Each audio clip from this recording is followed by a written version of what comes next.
అందరికీ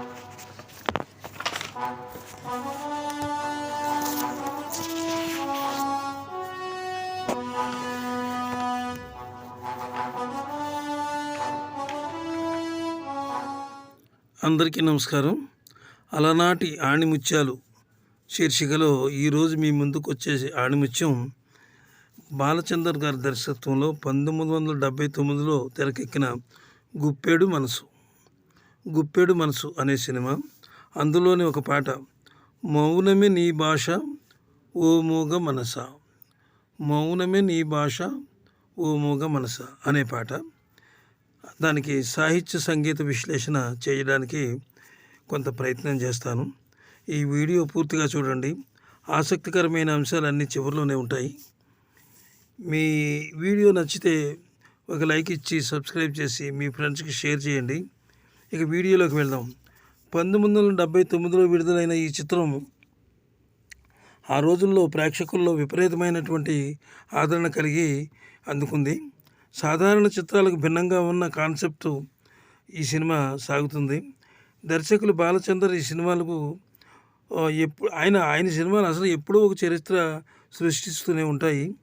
ఆయన taking speed విషయంలో ఆనాడు ఎవరు ఆయన ముందు నిలవలేకపోయారని అంటూ ఉంటారు. ఈ చిత్రంలో నటించిన వారు అంటే నిజానికి కాన్సెప్ట్ భిన్నంగా ఉంటుందని మనం అనుకున్నాం కదా.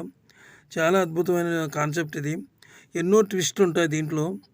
అంటే మనసుకు సంబంధించినటువంటి ప్రక్రియలు, సంఘటనలు చాలా ఇందులో ఉంటాయన్నమాట.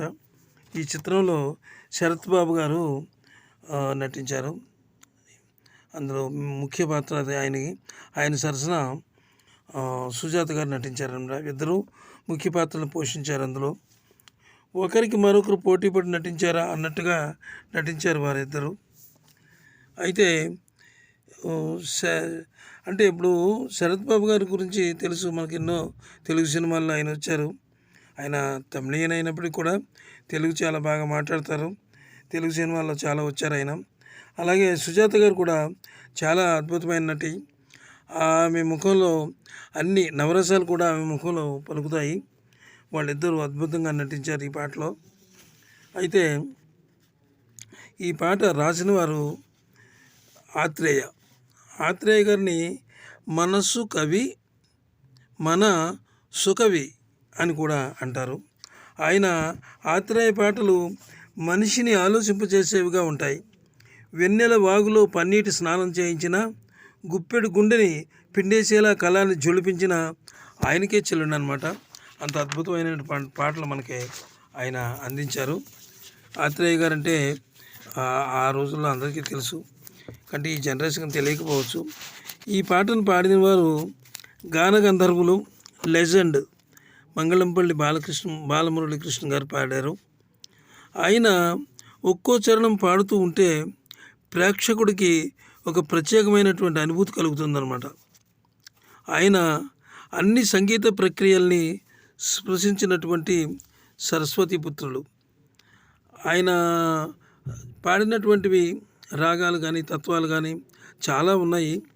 అవన్నీ కూడా మనం వింటే నిజంగా ఆయన పాండిత్యం ఎటువంటిదో, ఆ గానం ఎటువంటిదో, ఆ గాత్రంలో ఎలాంటి విషయాలు పలుకుతాయో, ఎలాంటి గమకాలు పలుకుతాయో మనకు తెలుసుకోవచ్చు.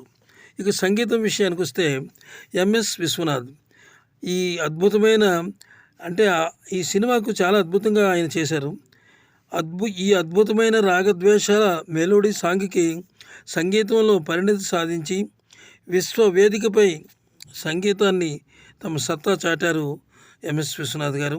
తెలుగు తేజాన్ని, భారతదేశపు కీర్తిని నలుమూలన ఆయన విశ్రమింపజేశారు. ఈ పాటకు విశ్వనాథ్ గారు ఎంచుకున్న రాగం శుద్ధ సావేరి రాగంలో ఈ పాటను ఆయన అద్భుతంగా చేశారు. ఈ వీడియో మీకు నచ్చితే సబ్స్క్రైబ్ చేయండి. నమస్తే, సెలవు.